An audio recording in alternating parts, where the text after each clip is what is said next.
Welcome to Sweet Life Beat Life. We hope this video helps. In this video, I will show you how to get a crosshair on PS5. Many players find that a well-defined crosshair enhances their aiming accuracy, especially in fast-paced games.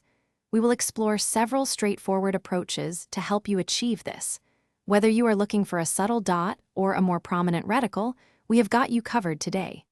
Getting this set up properly can truly elevate your gaming experience. Start by heading to your PlayStation 5's main settings menu, which you can find easily on the home screen. From there, scroll down until you locate the accessibility section. Within this area, you might discover various visual assistance tools. While not always a dedicated crosshair, these options can sometimes provide a subtle on-screen indicator or improve overall visibility. It is a good first step to check for any helpful built-in features. For the most direct approach, delve into the in-game settings of your favorite titles. Most modern games, especially competitive ones, offer extensive crosshair customization.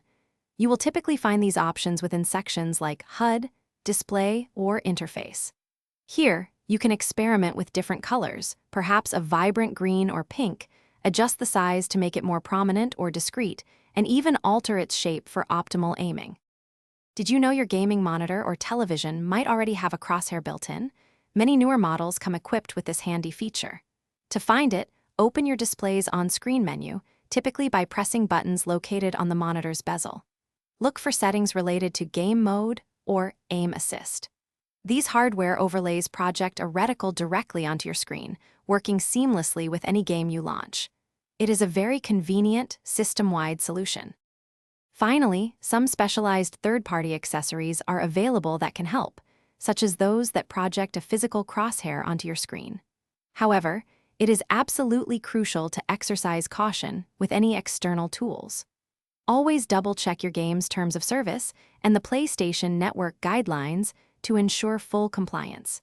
You want to avoid any potential issues that could arise from using non-approved methods. Playing fair and within the rules is always the best strategy for an enjoyable experience. Thanks for watching. Consider subscribing if we helped you.